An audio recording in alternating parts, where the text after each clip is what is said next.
Well, hi, everybody, and welcome to another MACS Live Chat. My name is Steve Schaeber, and I'm the Manager of Service Training for MACS Worldwide, the Mobile Air Conditioning Society. On March 27th, President Trump signed into law the CARES Act, which contains financial relief for American workers and small businesses, which includes many MACS member service shops. Joining me to discuss the program is Andy Fiffick, who owns and operates RadAir Complete Car Care and Tire Centers in Cleveland and Northeast Ohio. He's also the chairman and CEO of MACS Worldwide. Andy, welcome. Hey, Steve. Thanks for having me today. So, a lot of parts of the U.S. right now are under stay-at-home orders, and a lot of businesses have had to close their doors. And even though automotive repair shops are considered essential activity, so they can stay open, they're still feeling a big impact. So I wanted to ask, how is the coronavirus affecting your shops? Well, we have 10 facilities in the Northeast Ohio area. My hardest impacted one is our downtown facility. The pretty much shelter-in-place rules here in Ohio, which is now, I believe this is our 5th week, because our governor got way out ahead of this. So it was highly suggested, and then it was made into an order. But the downtown store, with nobody going downtown, we're just really sucking wind down there. We're at about 10% operating downtown right now, maybe a 20% week here and there right now. Our other facilities, we're running at about 50 to 60%, so it's, we've noticed every week it's got a little bit less. And I think, as the reality set in, people ran out of money, and the stimulus money didn't make it in their pockets yet, that we're going to continue to see a decline in sales until the stimulus money shows up. And I think there's a light at the end of the tunnel. So it is affecting us. And as you know, as being chairman and CEO of MACS, I'm very well connected around the country. So I'm on a lot of email lists and with different groups. I'm also on the ASA Motor Vehicle Repair Board. So I have a whole group of contemporaries that I reach out to there, and we've all been emailing back and forth and communicating, and we're all in the same boat. Probably every shop in this entire country is hurting just the same way we are. Yeah, that's what I was going to ask you, if you've heard a lot from other shops around the country, because the couple guys that I've talked to, they're glad to have the work that they do, especially when they get a nice engine job or, doing a clutch, something that takes a long time. Because a lot of that smaller work is starting to go by the wayside. So, yeah, actually, the smaller work has almost all gone away. The people that's coming in, they're actually here for a repair. If they're going to get out in this environment, they're actually here to get something fixed. So our ARO actually shot way up because we're doing almost no oil changes right now. It's basically just all some type of repair. Yeah. Are you seeing a lot of work coming in from customers that, since they're not commuting to work anyway, their car is sitting at home, so, why not drop it off and get some work done? Yeah, that is part of it. And I think that was the biggest part in the first couple of weeks, because I think most people thought, hey, we had a 2-week window here that we're going to stay at home. And then that went into, May 1st, on April 1st, you got extended all the way to May 1st. So the first 2 weeks, it was like, hey, I got 2 weeks free time. I'm going to get my unemployment check. Let's get this thing done. Now it's pretty much reverted to only repairs that are necessary, because they haven't got their stimulus checks and they haven't got their unemployment checks. And we still got another 3 weeks to go after this week before we really know what's going to happen. They may shut us down for the whole month of May yet. Who knows? Right. That's actually a good little transition there, because I was going to ask you next about the CARE Act itself, because I don't think there's really a lot, talked about specifically for, automotive repair shops. What's available to them? I'm not sure I can answer that 100% yet, because they keep changing the game book on us all the time. When President Trump signed that, it was on Friday, the 27th of March. Right. It took them 1 week to roll it out. It was supposed to go live the next Friday, which was the 3rd of April. And yeah, the 3rd, I just want to make sure looking at the calendar. And there were some banks, Bank of America was on top of it. They actually start taking applications on that Friday. Almost everybody else that I know of has really been taking their time getting it rolled out. Of our 10 facilities, we're a franchise company, so I'm the franchisor. I own 2 of my facilities, and 8 others are franchises of ours. And so we literally had to apply for 11 loans. Each one of my franchisees and then my 3 individual businesses, which includes the franchise company. So this is my folder of all the documents I got together that first week, because on Sunday, which was the 29th, I got an email from the Council of Small Businesses, and here's what you need to have ready for the CARES Act. So that Sunday night, I literally stayed up and got it done. Monday morning, by the time I got back to my desk, it changed. It changed Monday night. It changed Tuesday. It changed Wednesday. It changed Thursday. According to my banker, he got an email at 7:48 on Thursday night with the final changes, and it was supposed to go live Friday morning. So our bank, the bank I'm with personally, they did everything electronically. So we were not allowed, we didn't have a link until about 8 o'clock Sunday night to be able to go online, fill out the application, and actually upload all our documents. So that was Key Bank, a local bank here.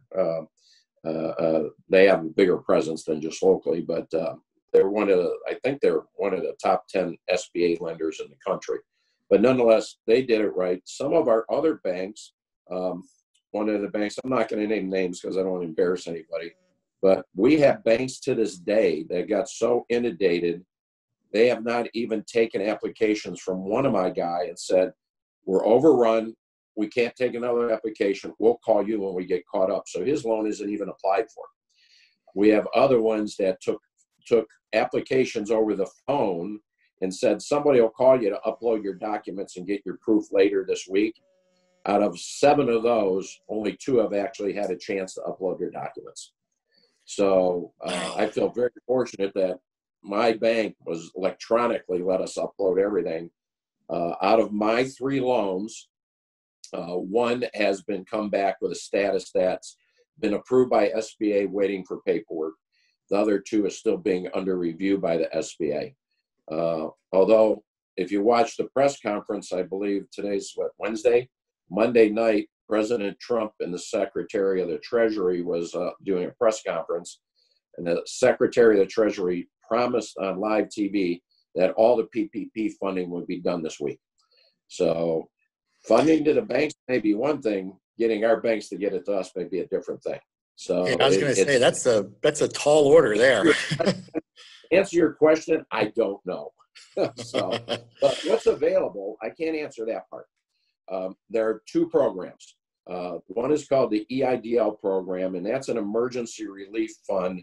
We were able to apply for, if I remember correctly, back on the 23rd of March was the first time we heard about that. May have been an earlier week, but that was when they came back with kind of rules that said, here's where you go to apply. You uploaded with all your info, and we have not heard a word. 3 of my facilities, though, actually had $1,000 per employee show up in their checking account. No paperwork to sign, no nothing. It's an emergency relief, $1,000 per person that's on the payroll records, and they got it. The other 7 of us have not seen that yet. We all applied on the same day. Then the other part is the PPP program, which is a payroll protection plan. And that allows you to take your average of 12 months of rolling salary, wages, and you could add in any hospitalization you pay on behalf of your people. You could add in any retirement program you pay on behalf of your people. And they figure that average over the 12 months, and let's say that number is $30,000. So they take the 30,000 and they say you're going to multiply that by 2.5 times. So 30, and 15 is $75,000. So you would get $75,000 and the PPP program, and you're supposed to use it to pay your rent, your utilities, all your payroll expenses, and keep your doors open. And all of that money will be forgiven if you spend it correctly. at the end of the program if you do it that way. So it's literally free money to keep your doors open for 2 months. The caveat is, as soon as you get the money, you got to bring all your people back from work if you laid anybody off. So you have to get them back to work. And I just saw what they were talking about doing for the airlines, and they're literally telling them the same thing right now. We're going to give you money, but you got to bring all your people back. I don't know what you're going to do with, let's say, 50,000 stewardesses if the planes aren't flying, but maybe they'll do a lot of cleaning and painting like we are. But nonetheless, those are the two programs. Very little guidance I could give you other than you're supposed to work with your own personal banker that you have a relationship with, because they're the ones that are literally charged with making sure it's a correct loan. The SBA charged them with making sure it's a good loan or they won't back it. So each bank's doing a little bit different. So it's up to the banks really are processing it for the federal government. Right. Yeah. Right. Yes, exactly. And they have to promise the federal government that it's the real deal. So that's why you're supposed to be using your own private banker, because they know if we're real. I mean, they're doing our banking every week, so they know what kind of money we do in each one of the accounts. Right. So have you had to furlough any of your employees? We basically made a pact. When this all started, I met with my people and I literally said, I'm not going to lay anybody off. If anybody wants to take some time off to do whatever, they could do it, whether you want to use vacation time or you want to take it unpaid. We've had a couple guys say, hey, I want a couple days off here and remodel my kitchen, or, I want to finish working on my Jeep at home, or I want to get my camper opened up and ready to go, and things like that. So we've had a couple guys take it, but I have not laid anybody off. I did not want to lay anybody off. Whatever it cost me, I was going to take care of. We made that decision before we even knew about the PPP program. So now, in light of that, we haven't gotten the money yet. I've been doing this a month already, so it's cost me for this first month. But we pretty much are taking this opportunity to literally gut the shop one wall at a time. We're degreasing it, washing it down, cleaning everything, painting it, and then putting one wall back together. So we're working our way around the shop. We already got some new workbenches coming in. We got some new cabinets for organizing things. The next step is literally going to be degrease and paint every lift, so wow. Literally when we're done, if everything works, we're going to have the shop looking really, really good. I built it 19 years ago, painted it once 10 years ago. So it was due for a freshening up anyways. So right. Good timing for that then. Well, yeah, if you want to call it that. But if you want to call it that, yeah. I didn't want to lay anybody off, and I literally told them, I says, we're gonna work in, whether we have work to work in cars or not. But we did something different too.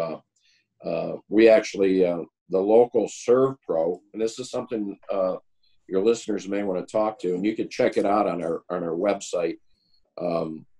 Serve Pro, one of the local franchise owners is a friend of mine. He came to me with an idea. They have these really large blower HEPA filters, and they use them for asbestos remediation when they're cleaning up asbestos. So they put them in a room. They got these long tubes. They run outside, and it sucks all the air through the HEPA filter, traps the asbestos, and it keeps it out of the floating in the air. So he says, why don't we put some of these in ambulances and see if we could create a really good negative air pressure in ambulance and keep the virus from being atomized in the air. So we did the first one for one city, and it took off. I personally put one in on Monday because my guys happen to be painting, cleaning, and then we got some jobs that come in, so they all flipped on working a car. So I put the next one in, and the cities are loving it. So this one city that they have 3 ambulances. We did the one. They said they're going to try it this whole week and let us know if they want me to do the other 2. And that's really a pretty good leap of faith when you take and cut 12-inch holes in a $300,000 ambulance, But we literally had to put a 12-inch hole from a side locker into the cab area, the box area where the treatment goes on, and put a grate on that, and it sucks all the air through the filter, and we blow it out. We had to cut an 8-inch hole in the bottom of the floor of the locker to let the air out the bottom. So when fire chief allows you to cut up a $300,000 ambulance, it was a kind of a cool discussion when we brought the idea to them. But it's working great. We got other cities now that want us to do it for them too. Wow, that's actually a really great idea. And I had an email question from one of our members in Guatemala yesterday, asking me about what products are available to sanitize air conditioners. I'm thinking along the lines of, like the AirSet product or some of the spray-in, the misting solutions that are out there. But it opens up, the question of, how do you keep a vehicle clean? What can you do? Which is actually one of the questions I wanted to ask you. What are your shops doing to protect your customers, to protect their vehicles, and the employees too, while they're working on these customers' cars? Well, pretty much we have a touchless drop-off and pickup service now. We always had a concierge service that we would come and pick your vehicle up and bring it back to you if necessary. We never really ran hard with that because it is kind of time-consuming, but you do have those certain clients that they need that, and we did it. As soon as this all happened, we made that the center point. If you go on our website, the first thing pops up now is a big window that shows you what we're doing, and we got a drop-off and pickup service. And that's only been, we're getting 3 or 4 or 5 a week. I mean, it's not a lot of people taking us up on the concierge service, but most people are dropping their car off. But what we did, we took a plastic lunch table, which basically 6 foot by 30 inches or so. And we put that exactly in front of our counters. So when the people walk in, they can't get any closer than that table in front of our counter. So that keeps them away from our guys. We take everything down electronically. Anything we need to write down, we write it down. They talk to us. They leave their keys sitting on the table. They leave. We walk around, disinfect the table, the keys, and then we put the work order out to the shop. The guys then go out, gloves, mask with disinfectant, and we wipe down every surface on the full area of the car that we're going to be anywhere near before we even bring it in the shop. They drive it in. Those gloves, that mask gets immediately thrown away. They do whatever they have to do on the vehicle, glove up and mask up, pull it out, wipe it down again for the client, and then it's on its way. So we've been very good. Knock on wood, I have not had one sick person out of all 10 shops yet. Wow, that's great. So getting back to that ambulance that you worked on and the email that I received, I did some research last night, and I learned that there's an American Ambulance Association, and in their guidance for an ambulance company, a hospital, whoever, that transports a COVID patient, how do they sanitize the ambulance when they're done after the patient's brought into the hospital? Now they go back to the ambulance, it's potentially contaminated. What do? So they have all kinds of things about sanitizing and cleaning and blah, blah, blah. But one of them is to keep the back doors open all the way, run the air conditioner, and not have it on recirc, have it bringing in outside air. Mm-hmm. So it doesn't specify a period of time, but does that filter, that HEPA system that you installed, does that operate in that way? Does it purge the air from the inside of the ambulance? It purges it so well you can throw a piece of paper up in the front, it'll suck it all the way to the back. Wow. we're moving so much air, it's ridiculous. You could actually, there's 2 vent windows on the front doors of the ambulance. If you crack those open, and there's a sliding door between the cab and the box. If you leave that open, it literally sucks that fresh air all the way from the front right through and out the back. Or on the side door, they actually have like a camper window with a screen in it. You could open that up and it'll pull it right in the side. That way you can leave the cab closed off, so nothing's getting up there.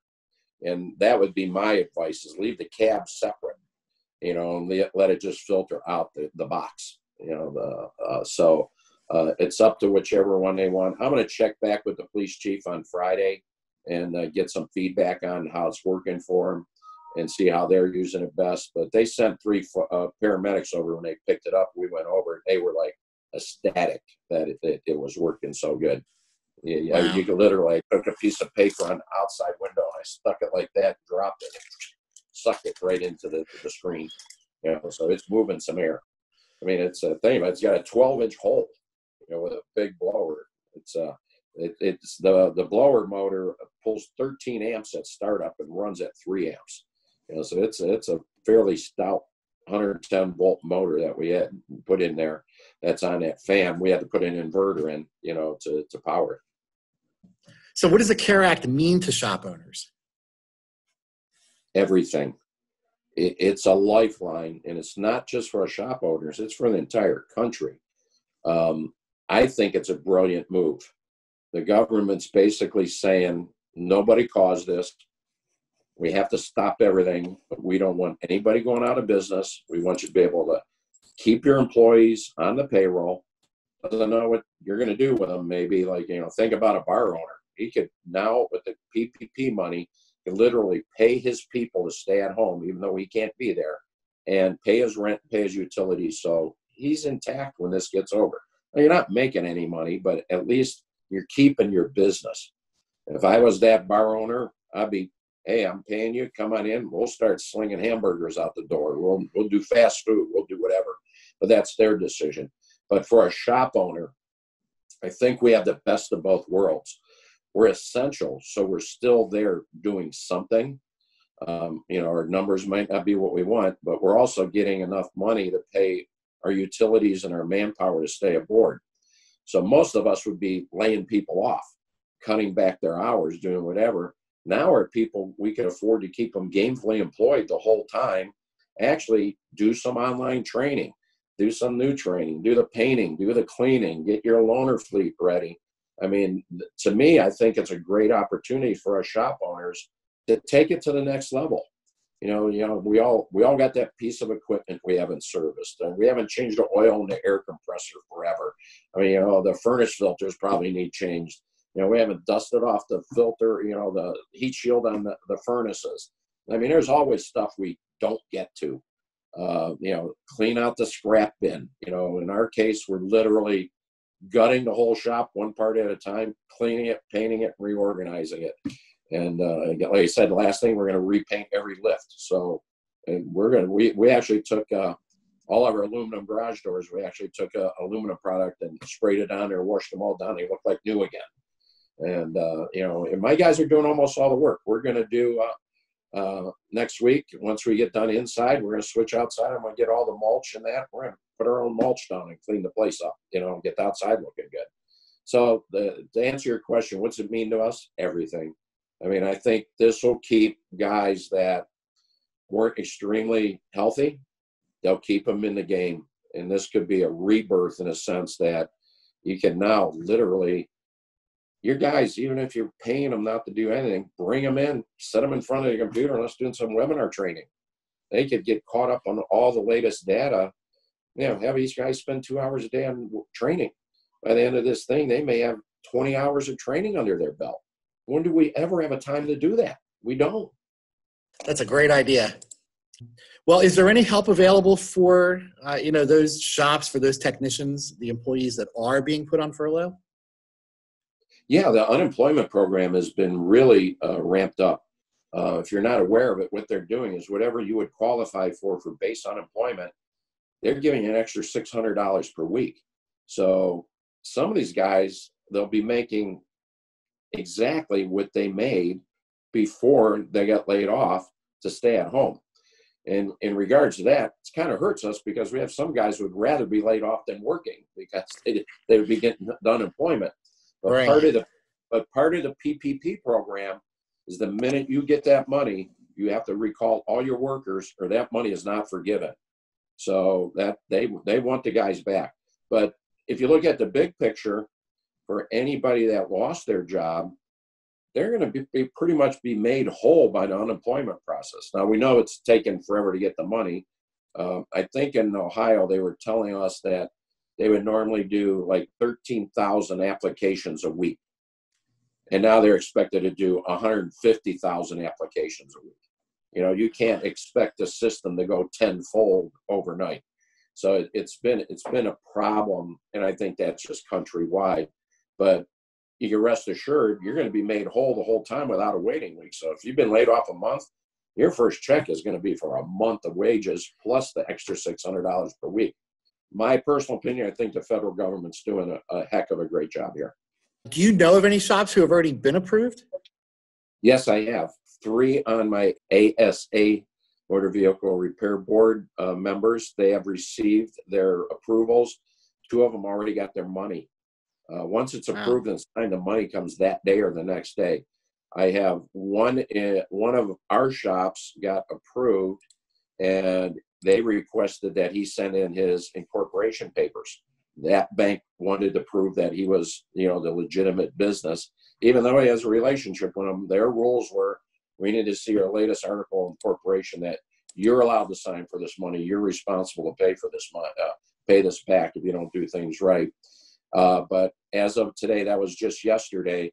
I don't know. He has not received his funds yet, so we're kind of expecting that any day. But again, the Secretary of the Treasury says it's only going to get funded this week, so let's see what happens. Yeah.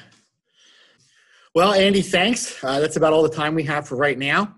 But I'd like to thank you for hanging out with me today on this live chat, and especially for all that you do for MACS and for our member shops.